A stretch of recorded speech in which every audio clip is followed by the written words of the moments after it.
Hey everyone, I hope you guys are having a great day. I have some retail horror stories for you guys to listen to. With that said, if you guys like the video, please leave a like, comment, and subscribe, and enjoy. I'm a teenage female, and I work at a small independent grocery store in my town.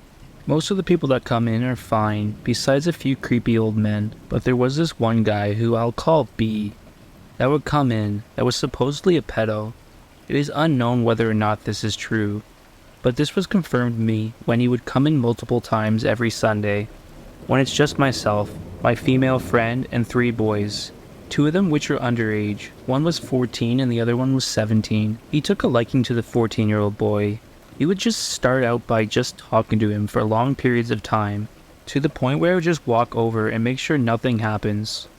One day he walked in as usual and was talking to the boy and was being extra creepy. I don't remember exactly what happened, but once we left, we were laughing at him because of just how creepy he was. I should also mention that we tried to ban him from the store, but the owner didn't want to do that because he hasn't done anything wrong. He ended up coming back an hour later with a $2 bill that had his name and phone number, and it also said woman and no girls and said guys only on the front. He told one of my coworkers to give it to the boy or something like that. He obviously didn't give it to him, and he showed it to all of us. Once he was done with the shopping, he was at the 14-year-old's register yet again, and we were all just staring at him. He asked what we were staring at, and my female friend went off on him, telling him that he gave a 14-year-old boy his phone number, and how that's really damn creepy, and she called him a pedo. He then actually started screaming at her that females have no rights, and then stormed out. My friend that had confronted him called her dad, who was a cop, and asked him what to do. He then informed the dispatcher because our manager didn't want to call the police. We were all terrified of him because he has a prior conviction of stabbing someone, so I was honestly scared that he was going to come back and stab all of us. One of our managers that actually cared about us finally decided to permanently ban him from the store. He lives in my town, so I do still see him every once in a while. So a few weeks ago, my other friend's brother had sent a video of him and his friends messing with B, and as well as him being a pedo, he's also insanely racist. In the video, he says a lot of racist terms using the hard R word. Yeah, if B ever tries to do something like that again, I have it on video. When I was 17, I used to work at a popular Indian grocery store called Straw and Venel.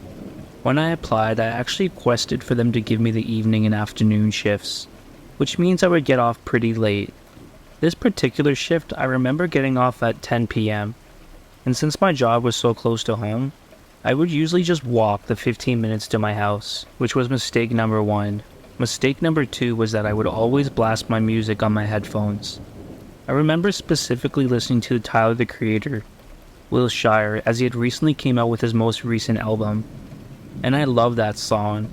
So as I'm walking past the dark street, I was then pulled into by my neck, and then a gun was held up to my stomach, and I was ordered to get on the ground and don't say anything, as the attacker then starts searching my pockets. Before I went to the ground, I noticed there was another assailant standing a little ways down the street, being lookout. My jewelry, Apple Watch, and wallet was all stolen. Ironically enough, I had cash in my wallet, because I had planned on getting piercings with my friends the following day. And that as an assailant actually mocked me for only having $60 in my wallet, even though he was the one robbing me. After they were done, they told me just to stay on the ground until I heard them leave. I did just that. Once I got up, a literal police officer drove past me with his window down, totally oblivious to what just happened. So I then yelled at him, and he pulled into the street I was in and asked me what was up. I told him how I was just robbed at gunpoint just a few minutes ago, then explained the whole situation, that he had actually asked me if I was sure that it was a gun, and once I confirmed, I got in his back seat, and he drove me the remaining literal 2 blocks it took for me to get home. I arrived home, and they asked me if I wanted to scan my phone for prints at the station, and I agreed. Once the scan came back negative for any prints other than mine, they took my statement, opened a case, and it was quickly closed. I don't think they really cared too much, if I'm being honest. Fortunately, one of the scary moments of my life taught me to be more vigilant and much more aware of my surroundings. Thank you all for listening to my story and stay safe out there. I worked at an MS store in the UK at the time the story is set. It's basically a fancy supermarket and more expensive than many other places. So I've been there for about 2 years, and on this day my shift was going like it always did. I was operating the till at the time, and we were in a slow period, so I was serving less customers. Now I don't pay attention to every person I see in the store, and the bathroom area isn't even within my sight at all, so I can't keep an eye on everyone who passes through. Anyway, a woman approached me with a basket, and I got ready to serve her, but I noticed that she had a very concerned look on her face. She appeared nervous, and she sped up closer. She got to me, I switched into customer service mode, but before I could greet her, she asked if I could help her. I initially thought that she was going to ask me to help find a product for her, which I'm not technically supposed to do, so I'd have to explain that she'd have to find one of my colleagues on the shop floor, because I couldn't leave the till unattended. I was just about to explain this, when she then added, "There's something wrong in the ladies' room." I wasn't expecting that, but again, I still couldn't leave the till unattended. I asked after if someone had an incident, but she just shook her head and then said, "No, but there's something creepy written in there." I wasn't expecting to hear that, but I told her not to worry and we would sort it out. I buzzed one of my coworkers, and the woman took them to the bathroom to see what was up. They were gone for like half an hour before my coworker came back, and I could tell by her facial expression she had something wild to tell me. I was expecting her to tell me that someone had on the floor written a message in their own filth or something, but what she told me was even wilder, at least in my opinion. Again, the shop was still quiet, so my coworker came over and pulled out her phone, telling me to look at this. She showed me a photo of the ladies' bathroom, and someone had written "Place your sacrifice here" on the baby changing area. They did this in a light red marker, and they drew an upside down pentagram underneath the words in a darker shade of red. It wasn't blood. My coworker just said it was a marker, and moaned it was a nightmare to get off the white surface. She still had the toilets closed off because she was still trying to get it off completely, and was taking a quick break to show me. She said that she had already told her manager, who was scouring through CCTV, to see if it could spot anything suspicious. He couldn't really see anything, and we obviously didn't have cameras in the bathrooms, and we don't know when the graffiti was drawn, because it's really possible no one bothered to report it until the woman spoke to me. I understand why it made her uncomfortable, because although it was obviously just a troll, it made me feel uncomfortable too. The weird thing is, though our manager said everyone who went into the bathroom seemed normal, I know it's stereotypical, but all the women who went into the toilets that day just didn't seem like that type to do something like this. They were all well dressed, behaving normally, etc. The toilets were also cleaned regularly, and all this occurred in the afternoon, so it's quite ballsy to graffiti when you could be caught so easily. I wondered if they knew the store was quiet and then snuck in and did it. They then would just slip right out. The whole situation was just so strange. It was eventually cleaned up, and when the lady who reported it came to pay for her shopping, she came to my till and I thanked her for letting us know. She said that it freaked her out because she was pregnant herself, and so seeing something like that just upset her. I told her that was understandable, and it made me uncomfortable too, and that we should try to find whoever did it. Really though, I knew that there wasn't much we could do, other than clean it, but I said what I said to make her feel better. So yeah, we don't know who left the graffiti, but it was definitely one of the weirdest things I've ever experienced working there. So this happened just last year in my small town, and it was honestly the weirdest thing that's ever happened to me. The date was October 31st, 2022. Yeah, Halloween. A large grocery store I worked for had recently lifted the ban on masks in the store, if you were vaccinated, and we were also allowed to dress in costumes for our shift, if we followed some simple rules and guidelines set by the company. I was dressed as a student of Hogwarts from the Harry Potter fandom. Not any of the main, since I have short blonde hair with red streaks and sparkling green eyes. So when people asked me what I was dressed as, I just simply replied I'm a Gryffindor, 60 years studying for my owl exams and doing the muggle job to earn some extra money. Little kids that came in ate that right up. They loved it, even more when I tapped their treat bags with my wand that I carried and made candy appear inside. Thank God the parents played along and distracted them long enough to allow me to perform the magic. But I never knew that Cosmic Force wanted to trick me on that night, of all nights. Or at least that's how I saw it. Later, so my assistant saint manager, who we'll call Claire, had asked me to watch the 4 self-service lanes, while she and the woman I was replacing, Stacy, could set up the tree table at the entrance of the store. We had this thing on Halloween from 5 p.m. to 9 p.m.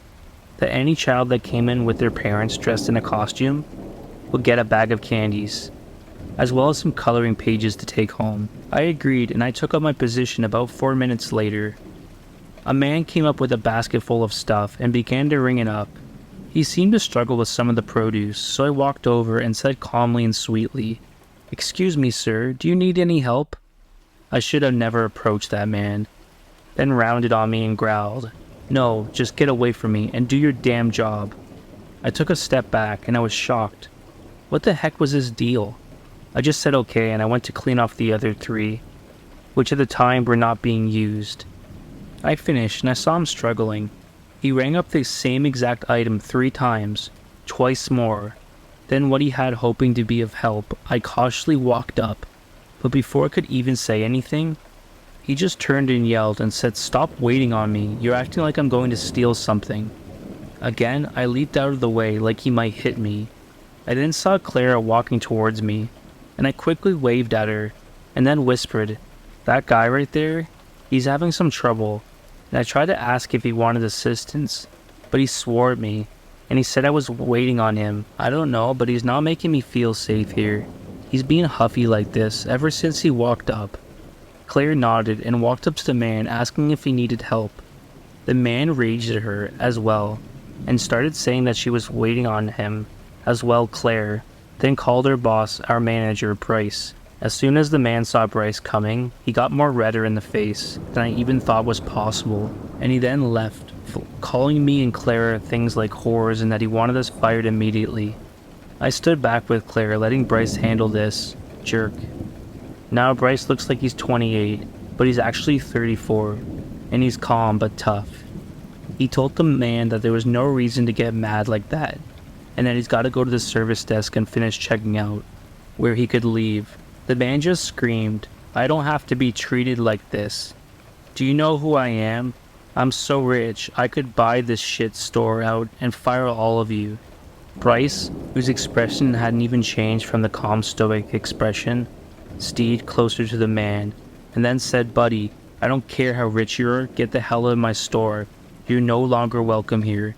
Leave, get the hell out of here before we call the cops." The man tried to argue that it was mine and Claire's faults, but Bryce just repeated what he said, with the man dropping his bags on the floor, then storming out, never to be seen again. Claire just looked at me and said, "Are you okay?" I just smiled at her and asked, "Yeah, are you?" To which we both just laughed. Halloween is a time for fun, where you can dress as almost anything or anyone you want. But some people don't. They go as Karens and Jerky Jacks every day of the year. I was at Walmart with my mom, and I really wanted to go buy some LOL dolls. But she was in line, so she couldn't go with me. I had begged her to let me go by myself because you ain't so smart when you're 8. She let me go reluctantly. I just want to say in advance that I don't blame her one bit for what happened. She's a good woman with a kind soul, and she trusted me enough to go by myself. She never made the same mistake again. So I went to the toy section and I was looking around for those LOL dolls, when this guy, maybe in his mid-20s, asked from a distance if I was looking for the Barbies, and he then told me the aisle that they were in. I was a little suspicious.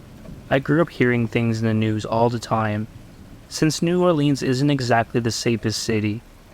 So I politely declined and I went to where my toys were. I was choosing which one that I wanted to get, taking my sweet time, when I then felt something graze my butt. I didn't even think anything of it, because I didn't even know the role of butts back then, and I didn't see anything, so I just assumed it was just my imagination. It then happened again, moments later, and I heard footsteps this time. I was starting to freak out internally, but my little dumb self just kept looking. The next time, however, the guy didn't just slap my butt again. He came up to me and then grabbed me a bit, then slowly started lifting my skirt. I was at least wise enough to push him away, and then run as fast as I could to my mom. I didn't know what sex was though, so I was only a little shaken when they started pressuring me for answers on what the guy looked like and stuff. So when I started to really cry, I could mention that I really hate being yelled at this time. The police had already came and were interrogating me, but I couldn't remember a thing. I felt like I was in trouble, and just felt like my whole world was spinning.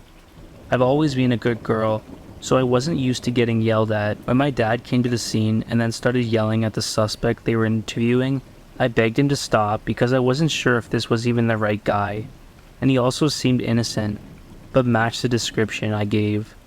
The guy was taken away, and that was the last I heard of him.